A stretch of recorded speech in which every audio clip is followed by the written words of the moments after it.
la journée sur la rupture prématurée des membranes. On ne va pas se répéter. Donc, on s'excuse du retard. On va continuer cette journée avec nos amis, mon ami Mounia Malik qui va nous parler de la surveillance en ambulatoire de la rupture prématurée des membranes, et notre ami Haji qui va parler de la place de l'antibiothérapie préventive dans la rupture prématurée des membranes, pour clôture avec Madame Khawla Mekdoud qui va nous parler des éléments pronostiques dans la rupture prématurée des membranes.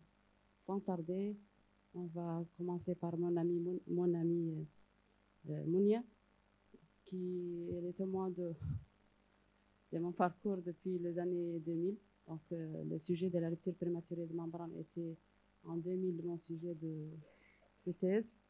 C'était une thèse qui a aussi duré. Donc, c'est un sujet qui m'est trop cher, la rupture prématurée des membranes. Donc, je te félicite d'avoir le courage de parler d'un sujet qui préoccupe tout le monde depuis des décennies. Donc, à toi, Monia. Merci, Madame la Présidente. Donc, tout d'abord, je tiens à remercier la Société tunisienne de gynécologie obstétrique de m'avoir associée à ces journées et de vous parler aujourd'hui de la prise en charge en ambulatoire de la rupture prématurée des membranes. Est-elle donc possible? C'est un sujet très peu étudié dans la littérature. Et pour parler de ce sujet, donc, il faut donc une organisation de tout un système de santé et la mise en place d'une hospitalisation à domicile qui est de plus en plus répandue, surtout en France. L'hospitalisation à domicile est essentielle pour répondre pleinement aux besoins médico-sociaux de la population et tout en respectant les souhaits de la patiente de rester autant que possible à domicile. Cette prise en charge en ambulatoire doit obéir à des critères stricts afin de garantir la sécurité de la mère, du fœtus et du nouveau-né. Donc, la surveillance ambulatoire est-elle possible? Pour répondre à cette question, il y a d'autres questions qui se posent. Est-ce que la prise en charge ambulatoire constitue une réelle alternative à l'hospitalisation? Et pour les patientes qui présentent une RPM avant terme, est-ce qu'il est nécessaire de les garder hospitalisées jusqu'à l'accouchement? Et est-ce que cette prise en charge ambulatoire ne va pas augmenter le taux de complications obstétricales, maternelles ou néonatales? C'est ce qu'on va essayer de répondre tout au long de ce topo. Donc, l'hospitalisation à domicile répond à des aspects organisationnels et des modalités donc, bien précises. Et il y a des recommandations qui ont été publiées par la Haute Autorité de Santé pour les situations pathologiques pouvant révéler de cette hospitalisation en antépartum et donc, entre autres pour la rupture prématurée des membranes. Puisque cette hospitalisation à domicile constitue un progrès pour les patientes qui vivent mieux leur pathologie, pour les professionnels de santé avec une décharge des lits et pour le système de santé globalement en réduisant le coût. Ces aspects organisationnels sont stricts et la patiente doit résider dans un périmètre géographique sur lequel la structure d'hospitalisation à domicile est autorisée, aux alentours de 20 km ou bien pas loin que 30 minutes de l'hôpital. Le domicile doit présenter un minimum technique préalable avec possibilité d'organiser un transfert en urgence le cas échéant. La patiente ne doit pas être isolée et il est nécessaire de s'assurer que la femme et ou l'entourage présentent une bonne compréhension et adhèrent au protocole. Et c'est bien sûr, c'est aux médecins, aux participants de cette structure de s'assurer de donc la faisabilité de ce suivi en ambulatoire.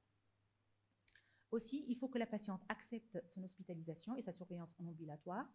Il faut que le prescripteur remplisse une fiche de demande d'admission. On va voir les différents détails. Et il faut que l'équipe de coordination de la structure d'hospitalisation à domicile, c'est-à-dire le médecin, la sage-femme et ou le cadre infirmier, il faut qu'il vérifie la faisabilité de cette prise en charge. La patiente doit toujours être retransférée en urgence vers l'établissement sur demande des professionnels de santé effectuant les visites à domicile et avec un accord préalable du médecin de garde dans l'établissement d'origine. Donc, vous voyez qu'il y a vraiment une coordination parfaite entre l'équipe hospitalière et l'équipe de coordination chargée de la surveillance de cette patiente en ville. Sur le plan pratique, donc la fiche d'admission en hôpital du jour, en hospitalisation donc à domicile rassemble tous les données du dossier médical avec le motif d'hospitalisation, les antécédents, le résumé de la grossesse, les différents résultats des examens complémentaires. Le consentement est signé de la patiente. Et concernant le suivi, il est important que soit précisé dans chaque dossier la procédure de permanence des soins, les modalités de retour en hospitalisation et la fréquence initiale des visites. Donc, pour essayer de répondre à cette question, donc une revue de la littérature exhaustive a été faite et donc ce qu'on a retrouvé, c'est quelques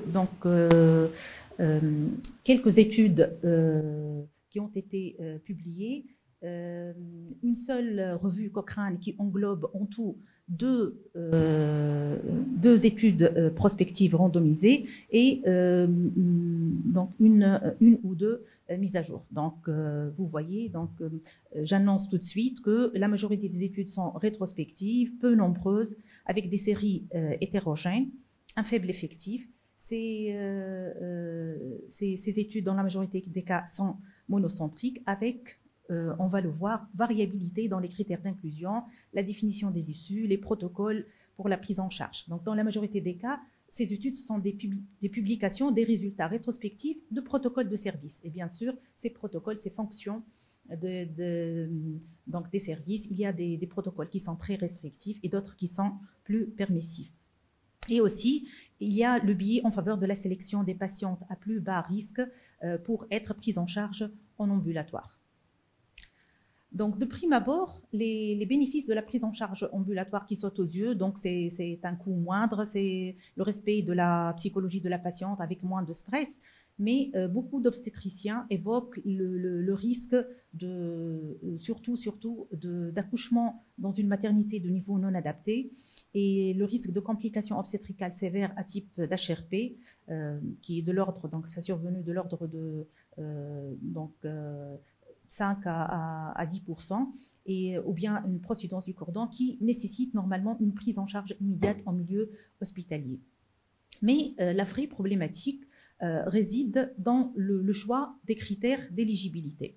Donc, selon une revue de la littérature allemande récente en 2021, donc le choix de ces critères d'éligibilité pour la surveillance en ambulatoire, surtout, ce choix, il dépend de plusieurs données qui ont été déjà avancées au cours des premières conférences.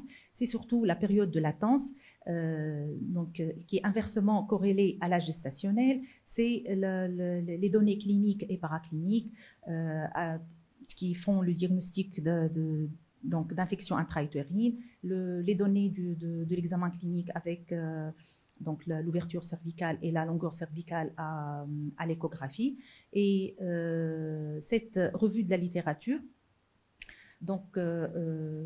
elle a publié les conditions de sélection, les critères d'éligibilité de ces patients pour une surveillance ambulatoire après une prise en charge initiale en milieu hospitalier, donc une hospitalisation d'un certain nombre de jours et l'obtention du consentement éclairé de la patiente.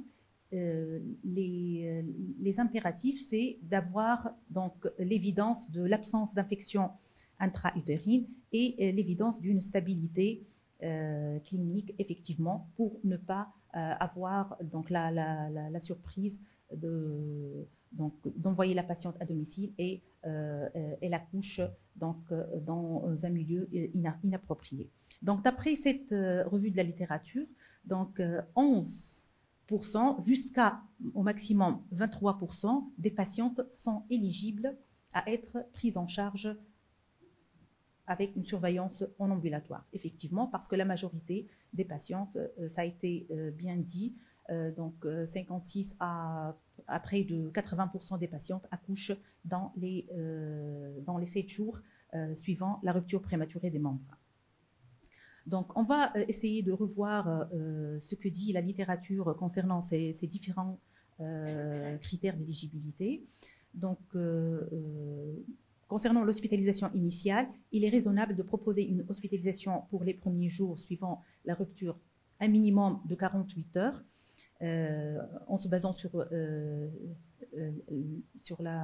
les données que la majorité des patientes accouchent dans la semaine, et aussi en se basant sur les facteurs de mauvais pronostic qui sont la survenue de RPM avant la 26e semaine d'aménorrhée, la présentation non céphalique, l'oligoamniose, et d'autres auteurs évoquent la nulliparité et la RPM avant terme datant de moins de 3 jours. Donc, pratiquement pour toutes les études, cette période d'hospitalisation initiale, elle est admise, et on voit qu'elle est de 2 jours jusqu'à 7 jours. Donc, il y a ceux qui adaptent les 3 jours. C'est service dépendant. Et bien sûr, c'est au cours de cette période d'hospitalisation qu'on va s'assurer de l'absence d'infection intra-utérine et de stabilité clinique de la patiente. Certains auteurs, uniquement 2 études qui adoptent une dilatation cervicale inférieure à 3 cm comme critère d'éligibilité. Pour les autres auteurs, donc, ça n'a pas été précisé et ça n'a pas été donc demandé comme critère d'éligibilité. Maintenant, pour les anomalies du liquide amniotique, surtout l'oligoamniose ou l'anamniose, uniquement 3 études parmi les études publiées, uniquement 3 études qui ont adopté ce critère, et surtout pour ne pas avoir une compression du cordon avec un risque élevé de souffrance fœtale et de mort fœtale in utero. Pour la présentation céphalique, uniquement 4 études qui ont insisté sur ce critère. Bien sûr, on peut comprendre que les présentations non céphaliques exposent plus à la procidence du cordon. Et pour le périmètre, donc un domicile proche avec un périmètre de 20 km, donc il a été adopté par la majorité des études. Donc vous voyez que plusieurs critères de sélection, mais l'essentiel c'est d'essayer d'éviter les complications, surtout les complications obstétricales graves. Concernant les protocoles de surveillance, maintenant, notre patiente, elle est éligible, elle est bien informée, elle est consentante, et il n'y a aucun signe d'infection intra-utérine, elle est stable. Quel protocole de surveillance adopter en ambulatoire? Donc, selon la revue de la littérature, comme on peut le voir, chaque équipe adopte un protocole particulier. Bien sûr, la surveillance clinique, la prise de la température, les contractions, la patiente, elle est bien informée, et c'est la sage-femme ou bien c'est le médecin qui effectue les visites à domicile, ou bien à défaut, si la patiente ne peut pas, s'il n'y a pas vraiment un système d'hospitalisation à domicile, donc la patiente peut bénéficier de cet examen à l'hôpital. Et il y a aussi les examens biologiques, la CRP et la demande d'NFS. Et bien sûr, comme on peut le voir, c'est différent selon les services. Il y a ceux qui demandent 1 fois par semaine, 2 fois par semaine. Et on a aussi la réalisation d'une échographie pour la croissance fœtale, pour la quantité de liquide. Il y a même ceux qui demandent donc des prélèvements bactériologiques, prélèvements vaginal, ECBE, même un prélèvement du liquide amniotique avec une cadence différente selon les équipes. Et ici, donc, je propose, j'ai mis un protocole qui m'a plu. Donc, c'est un protocole qui est détaillé et qui donc, assure une coordination parfaite entre la patiente, entre l'équipe hospitalière et l'équipe qui surveille en ambulatoire et donc les instructions délivrées à la patiente. Donc, le préalable, c'est qu'en cas de rupture de la poche des os, avant terme, entre 26 et 34 semaines, il préconise un transfert in utero vers une maternité de niveau 3. Et puis, 4 jours complets d'hospitalisation pour faire le bilan initial et s'assurer de l'absence d'infection. Et les partenaires, donc, ce sont les maternités, les sages-femmes. Je vous rappelle qu'en France, donc, le système d'hospitalisation à domicile est installé depuis une vingtaine d'années. Les conditions d'inclusion, donc, c'est comme je viens de dire, donc ces conditions, ces critères d'éligibilité sont différentes selon les équipes. Ils préconisent donc une patiente éduquée, une maternité d'origine, donc une maternité proche. Et en pratique, ils font 2 prélèvements de liquide amniotique et de biologie infectieuse par semaine et un RCF par semaine. Et donc, les résultats biologiques devront être transmis à la maternité de niveau 3. Et les recommandations sont bien inscrites et la patiente, elle doit coopérer, elle doit adhérer avec une surveillance de la température 2 fois par jour, surveillance de la couleur, l'odeur du liquide amniotique, pas de rapport sexuel, pas de bain, pas de sortie inutile, pas de ménage. Bien sûr, le fait de dire à la patiente de rester alitée sans bouger, ça, de plus en plus, on ne recommande pas, mais au moins, donc, il y a un minimum, donc il ne faut pas aussi qu'elle fasse le ménage et qu'elle porte des charges lourdes et tout. Elle doit consulter en cas d'alerte, et bien sûr, il y a une coordination avec les adresses et les numéros de téléphone qu'elle peut demander. Et donc, en cas de transfert, l'établissement d'origine devra être informé. Bien sûr, tout doit être expliqué. Et en cas, si la patiente, il y a des patientes qui, quand même, veulent être hospitalisées. Donc, il y a des patientes qui sont quand même anxieuses et tout. Mais en cas de non-compliance, il faut renoncer et ne pas donc rentrer dans cette stratégie. Maintenant, quels sont les résultats qui ont été publiés? Et la question qu'on s'est demandé, est-ce que cette prise en charge en ambulatoire n'augmente pas les complications, surtout donc les complications infectieuses, les complications maternelles et fœtales? Donc, plusieurs critères de jugement qui ont été avancés, et je vous dis tout de suite que ces critères ne sont pas traités dans toutes les études. Donc, chaque étude traite les critères qui sont disponibles, puisque la majorité, ce sont des études rétrospectives. Surtout, ces critères sont axés sur la notion d'infection intra-utérine, la durée d'hospitalisation, le nombre de cures d'antibiothérapie administrées et les critères de jugement obstétricaux, surtout la période de latence, le terme d'accouchement et le taux de césarienne.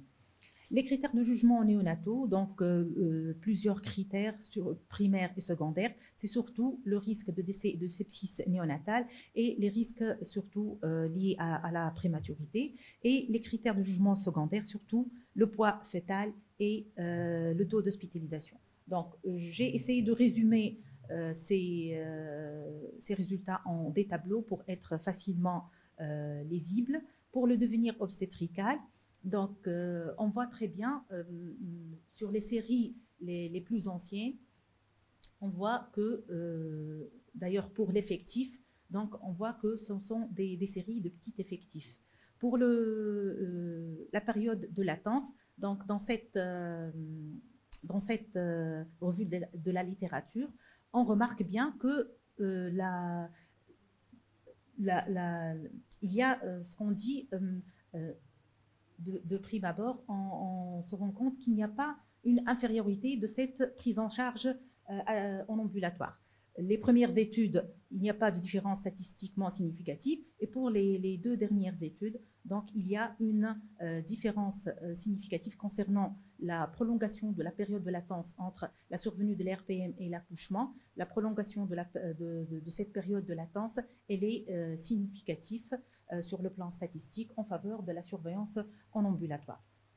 Bien sûr, la durée d'hospitalisation, elle est significativement prolongée pour la majorité des études. Et pour ces séries, donc, il n'y a pas de différence concernant le taux d'infection intra-utérine, ce qui est déjà en faveur de la surveillance en ambulatoire. Pour les séries les plus récentes, donc jusqu'à 2020, donc on voit pratiquement que la période de latence, elle est pratiquement prolongée. Donc le terme d'accouchement, il est beaucoup plus prolongé, donc moins de risque de prématurité. On voit très très bien que pour la majorité des études, donc il y a même moins de risque d'infection intra-utérine qui survient chez les patientes prises en charge et surveillées en ambulatoire. Mais bien sûr, toujours on se rappelle que ce sont des études rétrospectives avec possibilité de billet de sélection de ces patientes suivies en ambulatoire. Concernant l'antibiothérapie administrée, 4 études uniquement ont évalué et comparé l'utilisation d'antibiotiques. Pour Bushbull, donc avec 341 patientes, ils ne trouvent pas de différence significative sur la durée totale d'antibiothérapie entre les 2 groupes.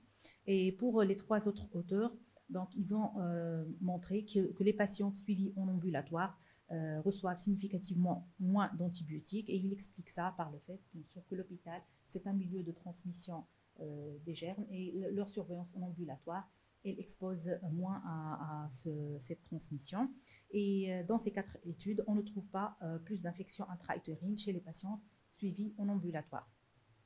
Concernant le taux de césarienne, l'étude Cochrane a évalué le taux de césarienne. On retrouve même plus de césariennes, plus d'hiatrogénie, donc plus de césariennes dans la série surveillance en hospitalier. Pour l'induction du travail, il n'y a pas de différence significative entre les 2 groupes dans la revue Cochrane. Et concernant les complications obstétricales sévères, aucune étude n'a rapporté d'augmentation de complications obstétricales sévères entre les 2 groupes. Et Bushbull retrouvait même davantage de prolapsus du cordon chez les patientes restées hospitalisées. Donc, pour le postpartum, une étude a retrouvé un besoin d'antibiothérapie moins important dans l'équipe, dans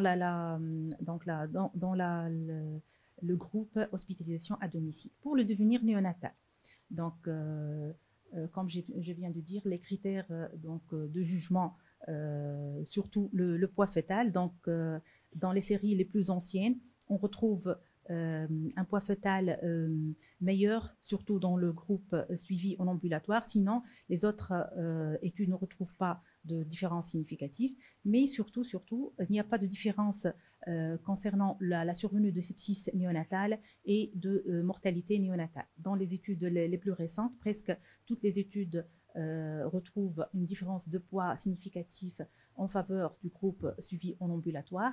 Et le transfert, il trouve aussi un transfert en soins intensifs et en réanimation moins important dans le groupe surveillance à domicile, et ceci était statistiquement significatif. Pour le coup, donc je passe rapidement, donc quelques études ont montré qu'il y a quand même une diminution du coût secondaire à cette prise en charge ambulatoire. Et pour la satisfaction maternelle, qui est un critère peu étudié, dans la revue Cochrane, ces patientes sont plus satisfaites en cas de surveillance en ambulatoire.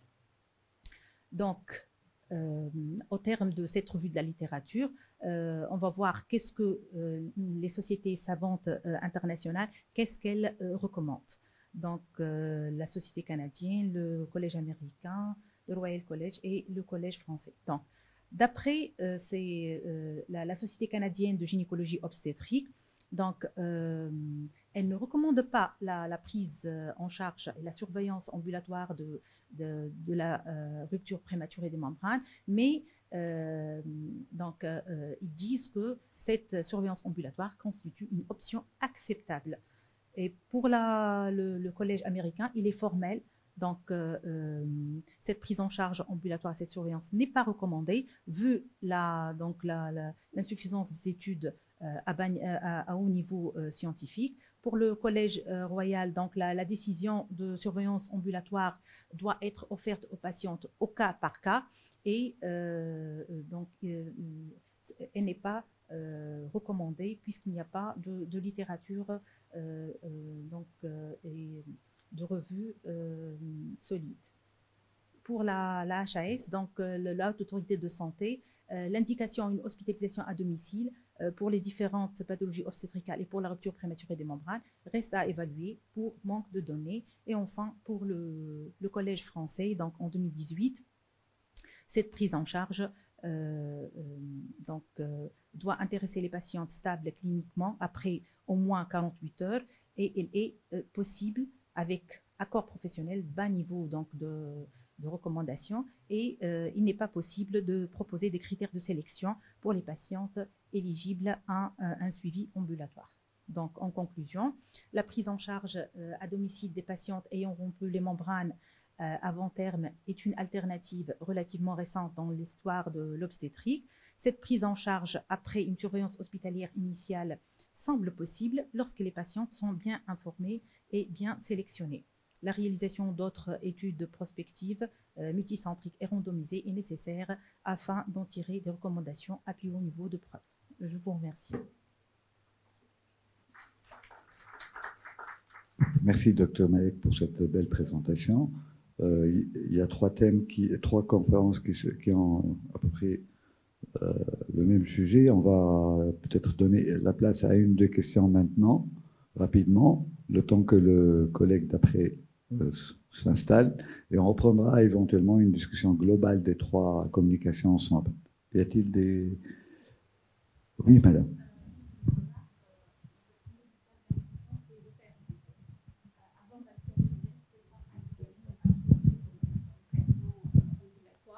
Parce qu'il y a un risque très important d'infection intra-utérine. Donc, le fait, à l'âge de la préviabilité, c'est une contre-indication absolue. Et de même, pour les patientes à terme aussi, c'est une contre-indication à une surveillance en ambulatoire. C'est une indication, bien sûr, d'accouchement, soit expectatif, soit déclenchement dans l'immédiat. Donc, le premier, je pense, personnellement, que le principal critère, c'est le terme au moment de la rupture prématurée des membranes. Et les recommandés, je pense, c'est à partir de 24-32 semaines d'aménorrhée. Sinon, pour les autres, il est strictement contre-indiqué. Merci.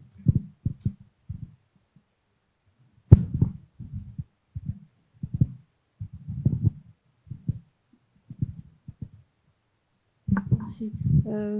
La baisse de risque de complications et la baisse de taux de césarienne, beaucoup d'avantages. Est-ce qu'on a déjà eu recours à la surveillance en ambulatoire en Tunisie? Si ce n'est pas le cas, est-ce qu'on prévoit de le faire prochainement?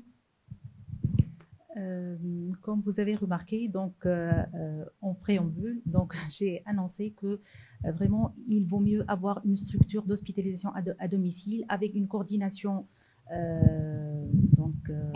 parfaite, mais ça ne veut pas dire qu'en Tunisie on ne peut pas mettre en place cette suivi en ambulatoire. D'ailleurs, dans la période Covid, on était amené donc à une surveillance parfaite, mais je l'avoue, pour des patientes particulières qui sont vraiment cortiquées, parce que quand même, la coordination de la patiente, elle est indispensable, mais c'est parfaitement possible.